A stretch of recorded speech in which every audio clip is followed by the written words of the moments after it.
Hello, how are you today? This is Jim the Keys Bartender coming to you from Key Largo. It's back to the hot, beautiful day. We're going to get some nice cooling weather coming our way at night. We're probably around the highs of 83 in the daytime. The water's great. It's a little windy some of these days, but the weather is fine, and we're still in the thick of it when it comes to spring break and tourist peak season. And we're going to talk about it more, how the transformation occurred. Well, I'm going to talk about it more because I guess or two halves of my brains are going to be talking to each other. So I try to do both sides on it. It seems as if it's just as, according to my friends in the hotel industry, that the bookings go through April into May. And the rates that they're charging for rooms or asking for rooms are pretty premium right now. But it's this, it's the old adage, supply and demand. There's not a lot of extra rooms, so the prices go up. I hope they don't turn people off next year so they won't look for it. But I think with the online aspect of looking for rooms and things like that, I'm sure people will find out whether they adjust the prices once the supply of tourists goes down, because the supply of rooms have not really gone up. And whether it's Airbnb or whatever lodging there is, we used to get a lot of people that used to come down here on a spur of the moment without a room. Not so much in peak season. That's kind of crazy to do that because there's not a lot of things. You end up having to stay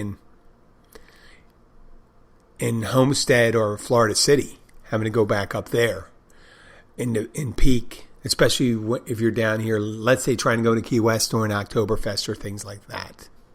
But we are still, it seems as if the snowbirds are heading back north to their homes up there. There's a lot of people that are buying homes down here. As in our market as anybody else's, the real estate is going through the roof. It's a seller's market, not a buyer's market. There's not a lot of new houses down here. They're building them because there's permits, or there's going to be a law coming in place with no new permits as it is now in Monroe County will be issued after some date. I don't know if it's 2022 or not. So people will be dealing with that locally, but I guess people are buying them as vacation homes, hoping to rent them, but you'll find out the mortgage business, eventually the mortgage rates will go up, and hopefully people aren't going to get screwed because they're paying shitloads of money for property I wouldn't necessarily buy. But I guess people have this expectation that real estate's always going to go up. On the business side and restaurants, they're still coming in. It's great down here. And I know it's different for other people that live in different states and things like that, where they're going, what they're doing, how their people's habits have changed. There's still lots of people going out, I imagine, but there's a lot of restaurants that have closed.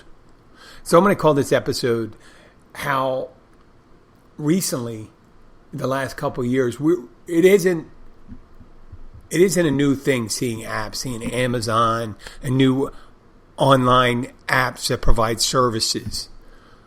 Uber, Lyft, Amazon, God, everyone. But I mean, there's going to be like, there's a SnapDocs one. This is for notarizing. SnapDocs is an online application that has where you can get documents certified or find a lawyer, and they send out. You join up on this service, and they'll send you an assignment, and you could choose to take it for. It'll give you a time and a place. Generally, it gives you just like a city, and then they'll tell you tomorrow at 10 a.m., which down here, a lot of people, it's funny, when someone's coming to visit you down here in the Keys, some people think as if because we're not like Hawaii, we have those string of islands. We have a string of islands too, but we're connected by a road. And they don't speculate on how, they just see this little skinny thing and they don't realize how long the Keys are. So I'll get an assignment and it'll say some amount of money, let's say $40, 9 o'clock, Key West. Now I'm 102 miles from Key West. 102 miles. There's nobody nowadays, maybe 30 years ago, would go 100 miles to make $40. Maybe 40 years ago. But the price in the gas itself for 210 miles probably be almost that in your time. So you end up making like, it would take you 6 hours, 7 hours round trip if you didn't have to. If it took you no time, you showed up, you signed it, and you came back. But normally some of these things these assignments take like an hour. So 7 hours divided by 40, and then your price of gas, and that's a whole day. And what are you going to do after driving 200 miles down here? It's not like driving in Nebraska where you can go like 90 miles an hour on those open roads. Down in the Keys, if you may be able to do 50, 55 some places. But once you get in the thick of it, it's 35, and if you're stuck in traffic, you're lucky to go 5 miles an hour. Now, I'm not trying to keep you away, it's just an expectation. And these expectations I get from my relatives when they're either in Key West. I have a niece in Miami Beach. And she's just paid for it. She reserved this vacation, I guess, a little while ago, and she's there in the middle of spring break. I don't know why. But there during the week, I guess the curfew won't affect her too much. My niece is in her early 30s. And if I was in my early 30s, I really wouldn't have a problem with a bunch of college girls and stuff like that. But there's a tendency, you feel a little older when you go and you end up, you're in your early 30s and there's a bunch of kids in their late teens and early 20s. And they make you feel older. But she's up there in Miami. She said, why don't you come up and see me? And it's 60 miles from, well, it's approximately 27 miles to the mainland. And then you have another 33 miles to get to Miami Beach, and you're talking about an hour and a half to 2 hour one way after you find a parking space and all that stuff. And you're going to hang out with someone 2 hours, and you're going to spend 2 hours coming back. I know you're putting an equation of cost and time on seeing a relative. And you're probably thinking, well, why doesn't your niece come to see you? Well, she just flew into Miami, and they're Ubering it around, so they're not going to be driving. They're not renting a car, which I understand that. And I guess maybe I have to think about it, maybe going up to see her tomorrow if I have the time. I have to head up there. I don't think I'm going to do it, but I might do it. I have to go and see my dad. He's in Dover, but that's going to be like 2-3 days. I'll fly up there. But there's always the thing about someone wants to meet you for lunch. Have friends coming they are this week in Key West. I try to explain to them, I say, listen, I understand you're flying into Key West, but it's a minimum of 2.5 hours down and 2.5 hours back. And if you spend a couple hours with them and then you're driving back, it's just like, I don't really drink or anything like that, so I don't have to worry about that. I don't drink. So that's the thing. Just be mindful when you say the Keys. It's like you're going to Hawaii. I'm going to Hawaii. I'm playing a role. I'm going to Hawaii, and my cousin lives in Hawaii. I'm going to go there. And they go, well, I'm going to the Big Island. They're going to be in Oahu. Well, that doesn't mean, that's a whole nother island. You either got to take a boat or a plane. Right? It's not a thing. Unless they're in Honolulu.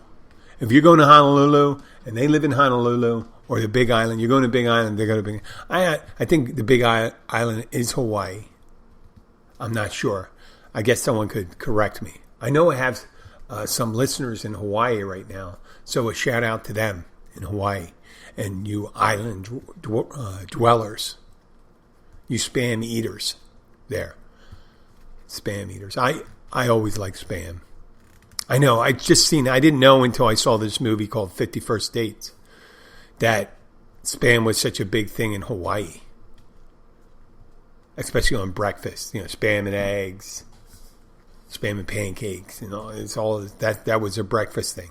I guess processed meats kind of make sense when you're on a tiny island and you don't have a lot of animals for slaughter and grazing.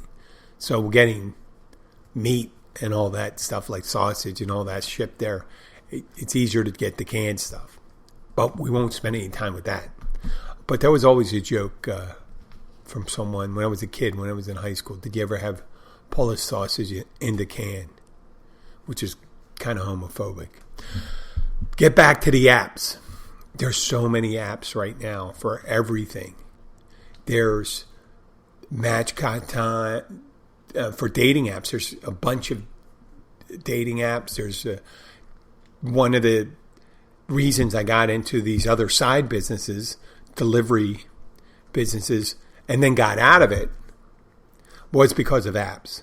I seen them successful in the big cities, but they couldn't make it work in small communities, these delivery services.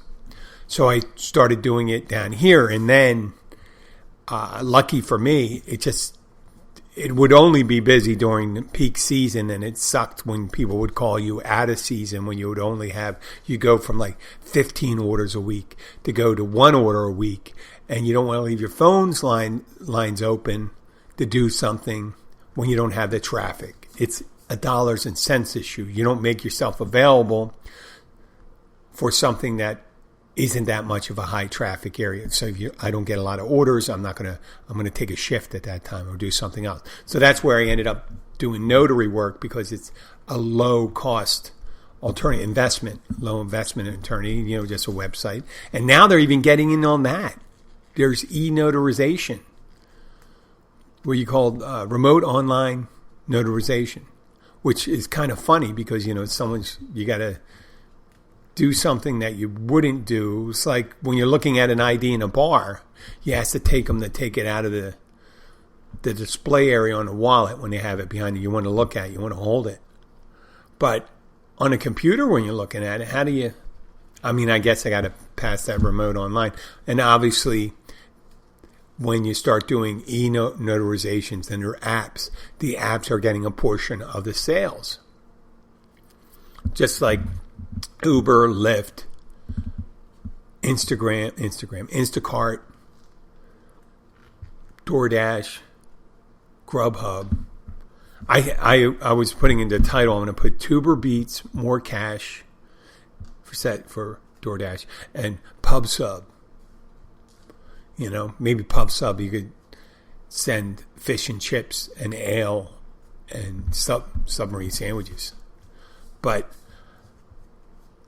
what these apps do is they're the contractor, or they're the primary contractor, and then they have subcontractors. Subcontractors are the people that work for them. So a lot of people don't understand when it's been a year, and it was in March 2020 when things started shutting down here and the rest of the country. We knew in the late 2019 something was coming, and then we slowly got more infections, and then March rolls around and people started shutting down all over. And a lot of restaurants never recovered from that. But there were delivery apps already existing, and it was a perfect opportunity for them. I'm not saying they were opportunistic. They did not plan the pandemic.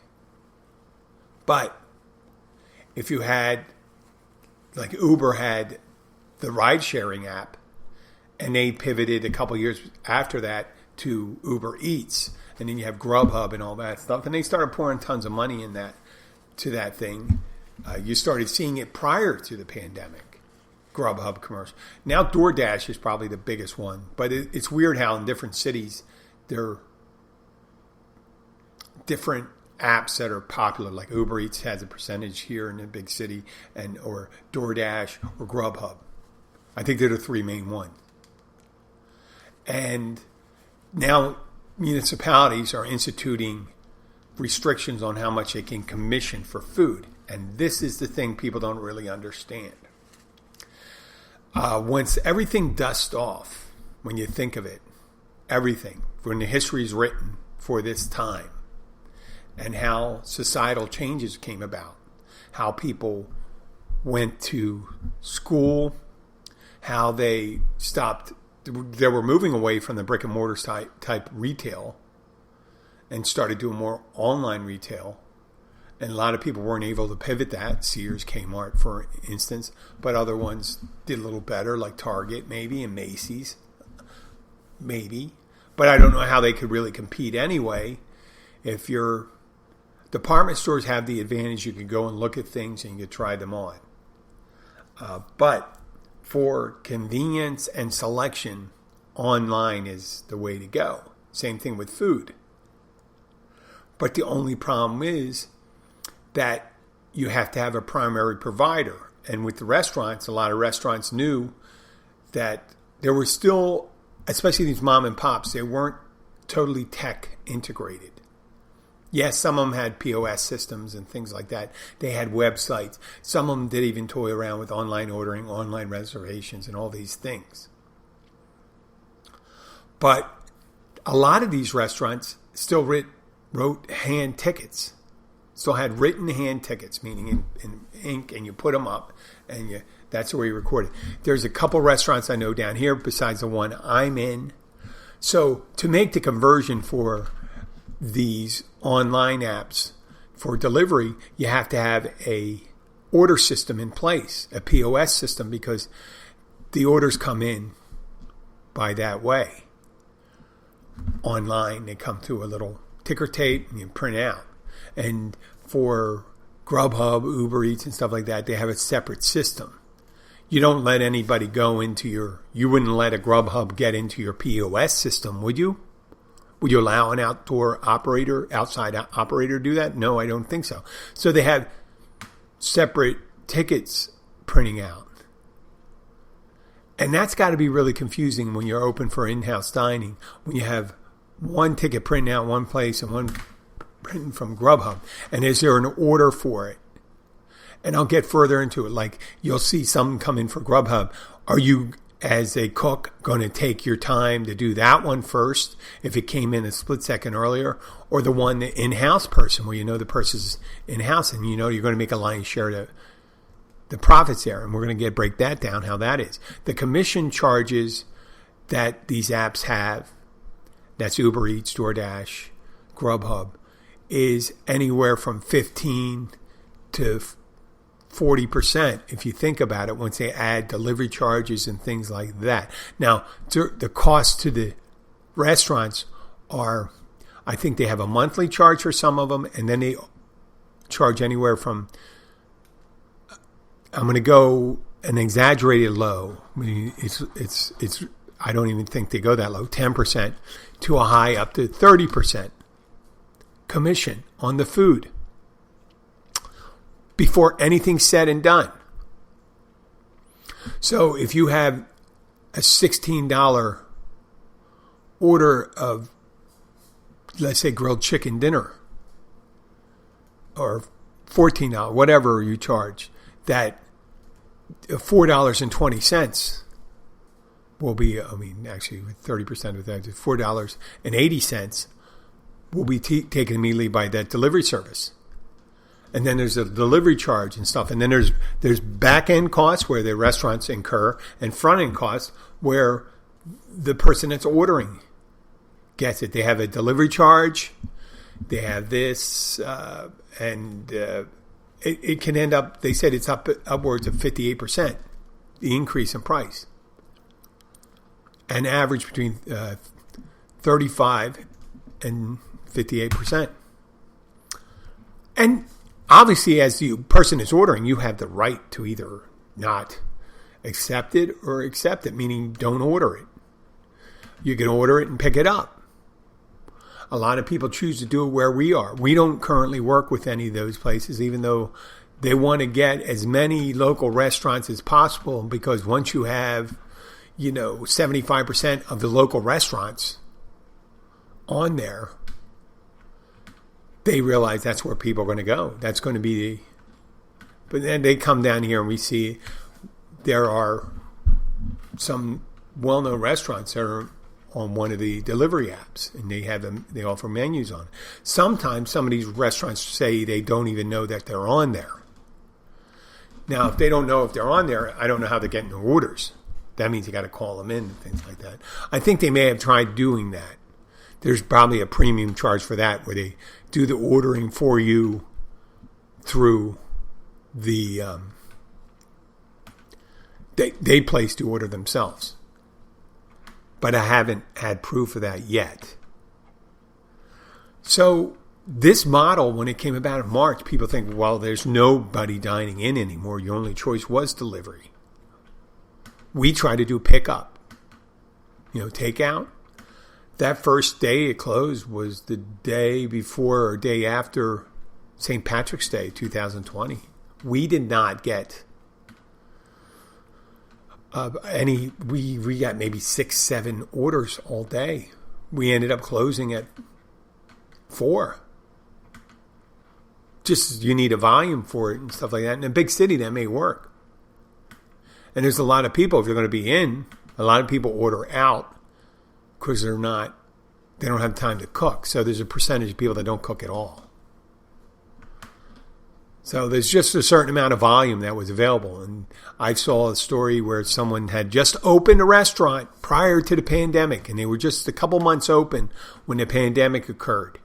And they had this restaurant, and they went into cahoots with one of the online apps. And then they realized now that they're not making a profit. I mean, once you give part of your profit away, no questions asked with someone else. That's it. And then you're depending on whether the person who's delivering it is particularly detail-oriented, meaning that they drop off the orders in a timely fashion and it's hot and it's not shaken up.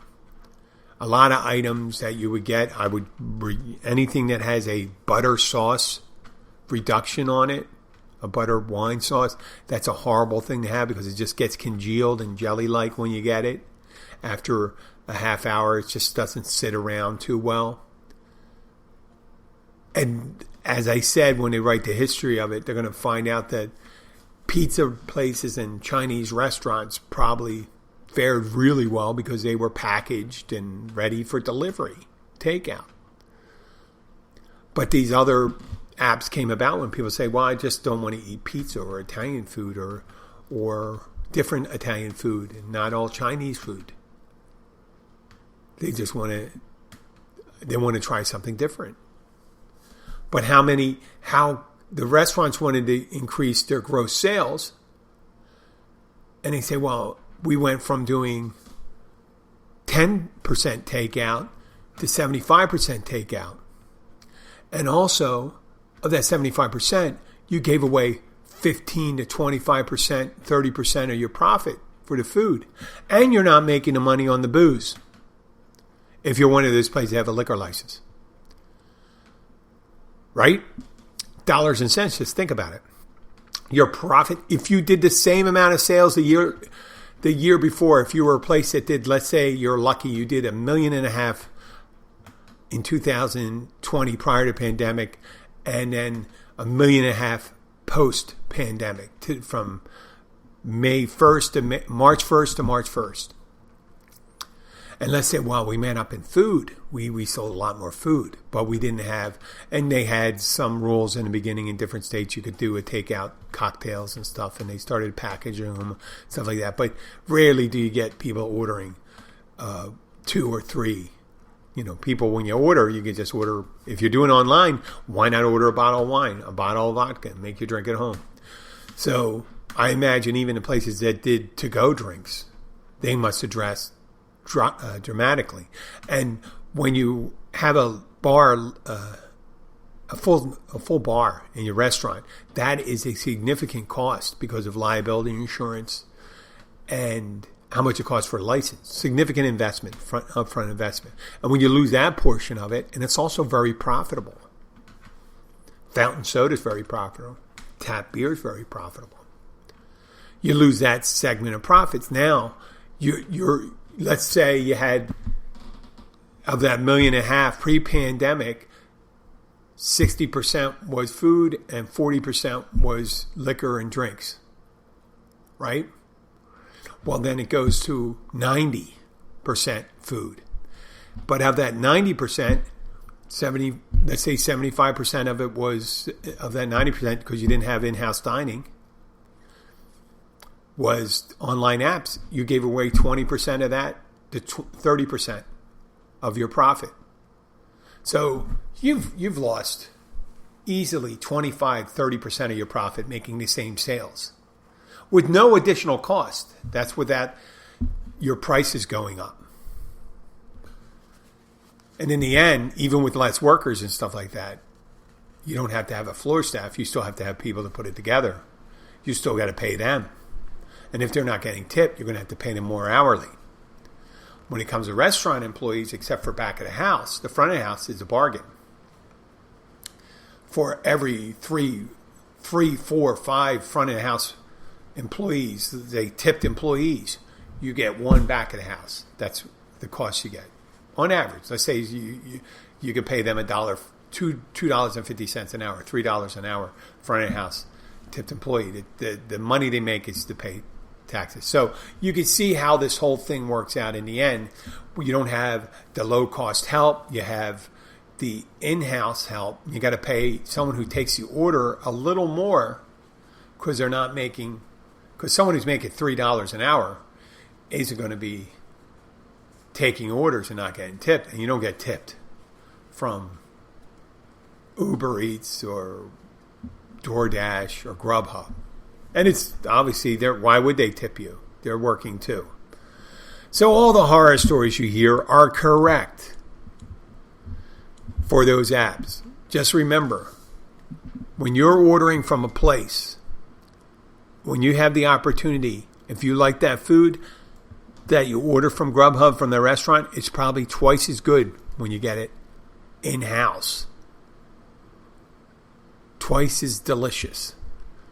Twice as hot. Well, hot. It'll be hot. It won't be congealed. You won't have, your shrimp marinara splashed all over the thing, coming out orange. Just like a ton of shit. So when we're getting used to doing all these things, doing classrooms, going on dates, that's another thing.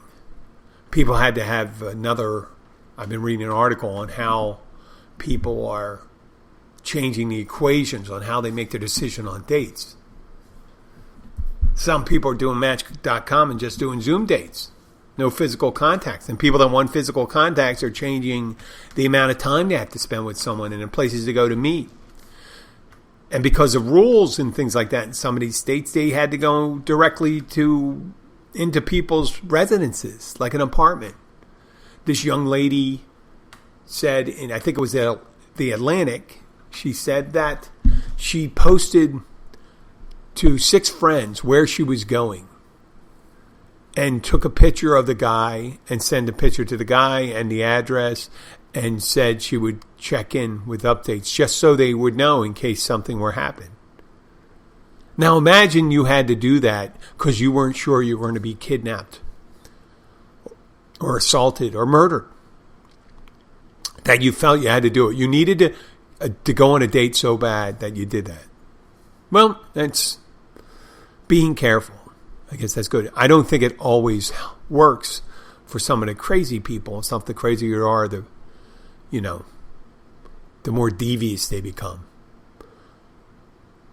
So that dating thing, people will change where to say, well, if you like someone, we're just going to sleep with them. They're going to talk with them more. You have to talk more than you did before. Because once you go out and you meet for a date, you're in a bar, restaurants, you got things going around. There's distractions. There's looking at a menu and things like that. But when you go to someone's house or you're going to meet them outside on a park bench, which is 25 degrees, and you're all bundled up, you got to have a little conversation. I've seen some bad online dates where people go on there and, they both looked presentable, but it wasn't necessarily the best visuals for the type of date you really would want to go on. Someone would talk about money, how much money they make, and this and that. And you see the other person was not impressed. I've seen a friend of mine go on a date with a doctor, and he was kind of dismissive to me when he came to the bar, was ignoring me, and I'm just like, oh, okay, well, I really didn't feel for that person. And I'm thinking the guy was kind of full of himself, and she never went on another date with him, or he never went on another date with her. Either one. I mean, she was a nice person, but I didn't get the warm and fuzzies for the guys. I guess he didn't have to do that before.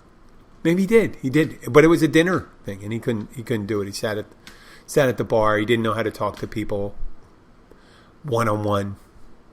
I guess he's used to being in a dominant position. I'm kind of dismissive when someone is dismissive of me. A tit for tat. I don't go and get more subservient. If someone thinks, and this is on a separate note, if someone thinks adopting a tone, barking a tone at someone will increase the likelihood that they'll have a more conducive response or get what they want, they should think again. They must be doing it for themselves because it rarely works. Now, I don't think you get worse service from me. You just get standard service when you're like that. Just standard service. I try not, because I know really going too above and beyond you're not going to get anything from that person.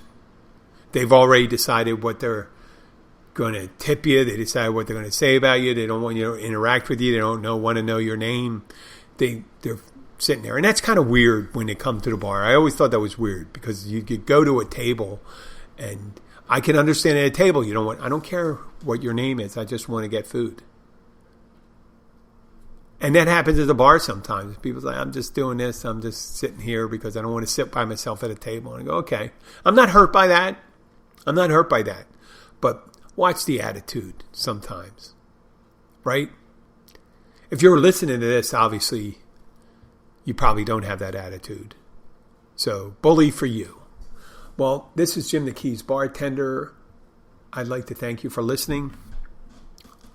If you like the show, and once again, if you are in Key Largo at mile marker 102, check out the Catch Restaurant and Bar. It's open 7 days a week for lunch and dinner. Monday through Fridays, they have happy hour 3:30 to 6:30 with great happy hour and food prices. Happy hour drink and food prices. And they do cook your own catch. If you're out on a boat and you catch your fish and you have it cleaned and all that stuff, you bring it in, they'll cook it up any way you want. And there's plenty of selections for people that don't like seafood. So come to the Catch at mile marker 102. And if you do stop in the Catch, tell them that the Keys Bartender sent you. Also, if you have any questions, please send your questions to jim@keysbartender.com. Please share the show with your friends and family or anybody, any groups that you're in. Whatever, if you belong to a group, that'd be nice. Thank you very much, and we'll end on this note with this music I have right here. Talk to you later.